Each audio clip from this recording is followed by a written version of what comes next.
Bienvenidos de nuevo a Negocios Televisión, bienvenidos al espacio de las noticias del día. Ponemos el foco en la actualidad, en las últimas horas y sobre todo en el repaso de las noticias más importantes del día de hoy. Hablaremos del conflicto en Oriente Medio con Israel anunciando la siguiente fase de la guerra con advertencias por parte de Irán, culpando sobre todo a Estados Unidos de la extensión de la guerra. Hablaremos también de Irak, que está echando a las tropas estadounidenses. El foco puesto un día más en China y en la alerta máxima que están lanzando en las últimas horas, hablando del despliegue militar de Estados Unidos y, por supuesto, un día más miraremos al conflicto en Ucrania, la guerra en Ucrania, con las palabras del ministro de Exteriores ruso, con las palabras de Lavrov, hablando de esta cumbre secreta del G7, del fracaso de Occidente, y les contaremos la venganza de Putin en Crimea. Empezamos hablando de Israel. Benny Gantz ha dicho que la lucha en Gaza va a ser continua, poderosa y más profunda. El ministro de Defensa, que se encuentra entre los tres principales miembros del gabinete de guerra israelí,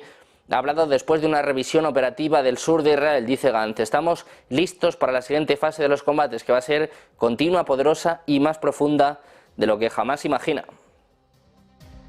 Seguimos mirando Israel. La radio del ejército israelí ha declarado que la fuerza aérea ha lanzado un ataque premeditado contra objetivos de Hezbollah en el sur del Líbano. Dice también: hay informes de que actualmente suenan sirenas de ataque aéreo en el norte de Israel. Las FDI dicen que las defensas aéreas han interceptado un dron que entró en el espacio aéreo israelí desde el Líbano. Los misiles interceptores hicieron sonar sirenas en los suburbios de Krayot, cerca de Haifa, pero no se lanzaron cohetes hacia Israel.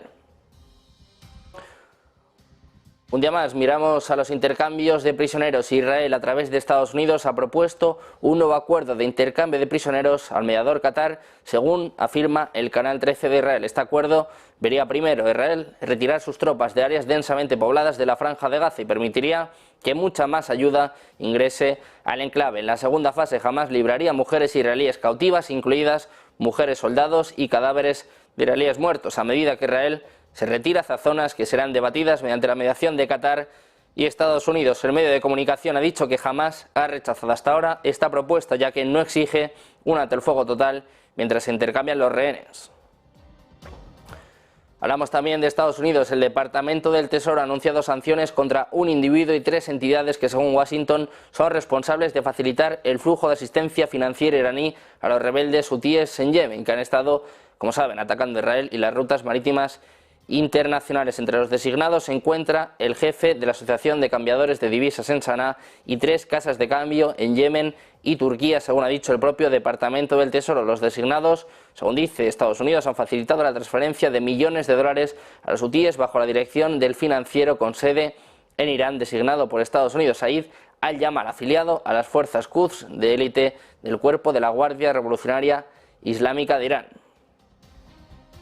Y precisamente miramos a Irán. El ministro de Asuntos Exteriores iraní, Hossein Amir-Abdollahian, ha dicho que Hamás ha informado a Teherán y le ha dicho que tiene la capacidad de seguir luchando durante varios meses. Según él, Estados Unidos les ha enviado mensajes de que no quiere ampliar la guerra, dice Abdollahian. Respondimos y dijimos a Estados Unidos: no tenemos intención de ampliarlo, pero ustedes son los que lo hacen. Dice además que la resistencia hoy es fuerte y que Hezbollah y Ansar Allah, es decir, los hutíes, apoyan a Gaza 80 días y jamás no ha sido eliminado ni se ha liberado a ningún rehén, y ahora está recurriendo a Irán y a otros partidos para que liberemos a los rehenes. Dice Abdollahian: jamás dirige la Franja de Gaza y también la guerra con Israel.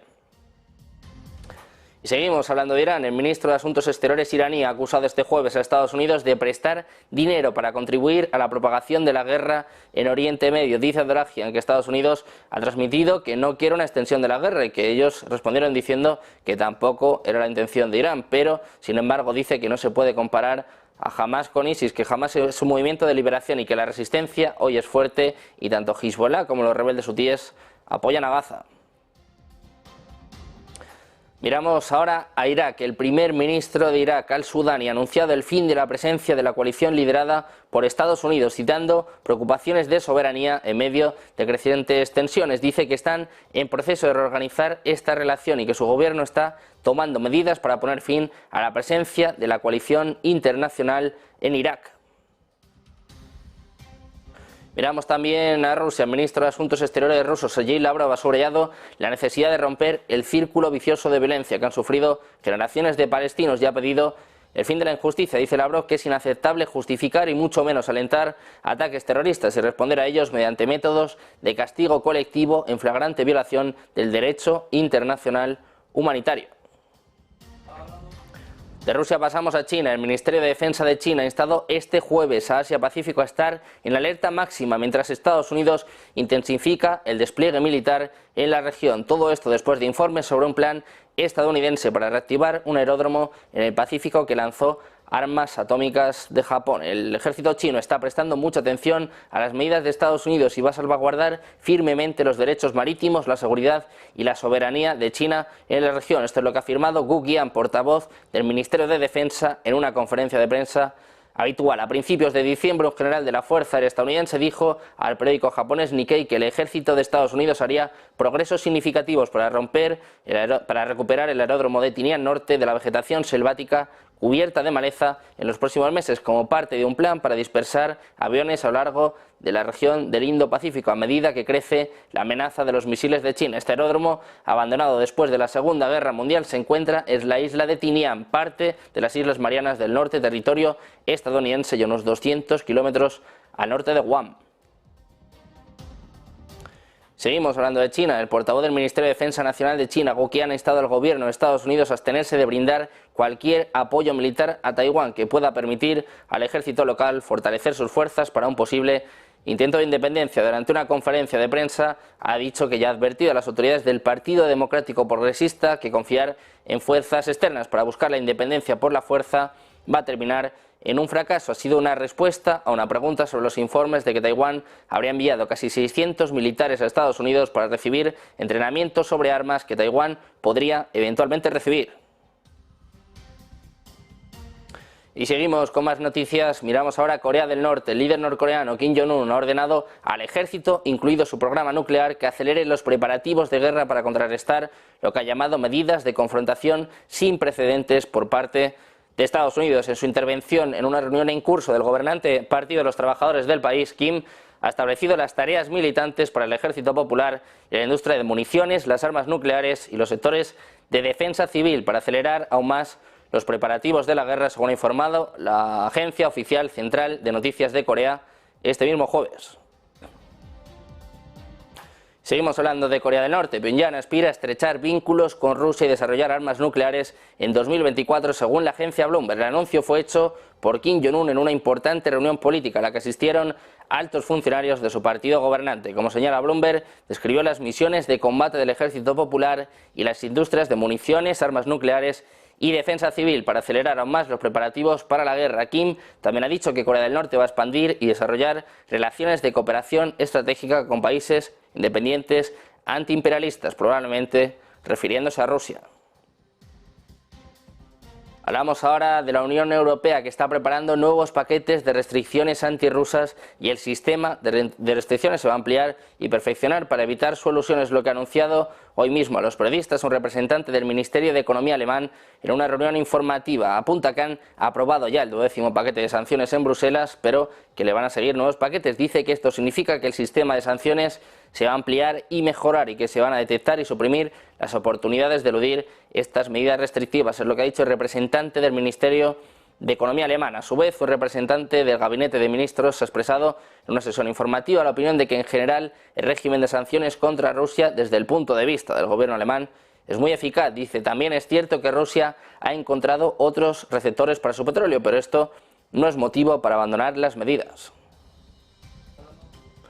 Y hablamos precisamente de Alemania. Un destacado legislador alemán está instando a Ucrania a aceptar una pérdida temporal de territorio con la esperanza de poner fin a su guerra con Rusia. Hablamos de Michael Kretschmer, el ministro presidente de Sajonia, que ha dicho al diario Der Spiegel que era el momento de una solución final al conflicto que ya dura 23 meses. Al mismo tiempo ha abogado porque Kiev considere congelar las fronteras actuales a cambio de un alto el fuego. Dice que puede ser que Ucrania deba primero aceptar que ciertos territorios sean temporalmente inaccesibles para Ucrania en caso de un alto el fuego. Dice además que ningún metro cuadrado de territorio ucraniano se ha convertido en ruso, pero, como en otros conflictos importantes, es hora de una solución final. Miramos precisamente a Ucrania y a la ayuda por parte de Estados Unidos, que va a proporcionar hasta 250 millones de dólares en armas y equipos a Ucrania. El nuevo lote de armamento anunciado se va a extraer de las existencias del Pentágono y consta de misiles antiaéreos Stinger y municiones para los sistemas de lanzacohetes HIMARS, entre otras cuestiones. En un comunicado, el Pentágono ha asegurado que el paquete va a apoyar las necesidades más urgentes de Ucrania en la defensa de su soberanía y subraya que el papel de Estados Unidos es esencial para sostener los esfuerzos de coalición de unos 50 aliados y socios. Este lote de armamento podría ser el último de este año, ya que, como saben, la partida de 110.000 millones de dólares para Ucrania, Israel y otras necesidades de seguridad nacional está bloqueada en el Capitolio por los republicanos, que piden acordar primero medidas contra la migración ilegal por la frontera sur de Estados Unidos. Miramos de nuevo a Ucrania. Volodymyr Zelensky, que ha agradecido a Estados Unidos que se aprobara este nuevo paquete de ayuda militar de 250 millones de dólares. Dice literalmente: agradezco a Joe Biden, al Congreso y al pueblo estadounidense por el paquete de ayuda militar de 250 millones anunciado ayer. El presidente ucraniano ha añadido que Washington había enviado a Kiev más de 24.000 millones de dólares en ayuda en 2023, según él, para defender la libertad y la seguridad no solo de Ucrania y Europa, sino también en Estados Unidos. Dice que deben seguir respondiendo a la actual agresión rusa de la manera más contundente y resuelta posible. Hablamos ahora de Rusia. Vladimir Putin ha enviado escuadrones de venganza a la Crimea para cazar a los lugareños que le dieron a Ucrania la ubicación del barco de guerra Novocherkassk. Esto es lo que apuntan algunos partisanos. En concreto, el grupo de resistencia TES dice que se han allanado casas de civiles y se han incautado teléfonos móviles, mientras el presidente ruso está completamente furioso. Hablan de que los misiles Storsado hicieron estallar este barco y su cargamento de drones Shahid cargado de explosivos a primera hora de este martes, y que además, según apunta este medio, se habría emitido una orden para castigar a las fuerzas de defensa aérea de Crimea. Se espera que muchos comandantes sean destituidos y enviados al frente para participar en grupos de asalto. Seguimos hablando de Rusia. El presidente ruso Vladimir Putin habría dicho a su homólogo chino Xi Jinping en el mes de marzo que Rusia va a luchar durante al menos 5 años para combatir a Ucrania. Es lo que escribe el semanario japonés Nikkei Asia, citando varias fuentes anónimas conocedoras de las maniobras diplomáticas entre ambos países. Según este semanario, durante la visita de Xi Jinping a Rusia, Putin quiso resumir la situación, que por entonces no era tan favorable para Moscú, asegurando al líder chino que al final Rusia ganaría esta guerra. Nikkei Asia comenta además que, a la luz de las palabras de Putin así, la apertura del líder ruso a un alto el fuego podría significar que simplemente está intentando crear la ilusión de avanzar hacia una tregua o incluso hacia la paz en el futuro, teniendo en cuenta las elecciones presidenciales de Rusia que tendrán lugar en marzo, pensando que puede favorecerle en las urnas.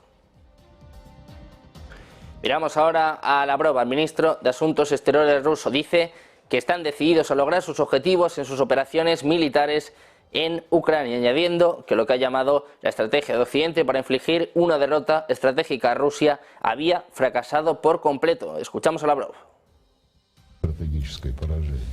Querían infligir una victoria estratégica a Rusia. Este era el cometido de la expansión de la OTAN. En 2010, Obama lo hacía. Querían destrozar nuestra economía, pero ahora pueden ver un efecto muy diferente. A pesar de que querían separar a Rusia, su guerra híbrida, librada por todo el occidente contra Rusia, con las manos, con los cuerpos y otras partes de la comunidad en Ucrania, utilizando armamentos más sofisticados, occidentales.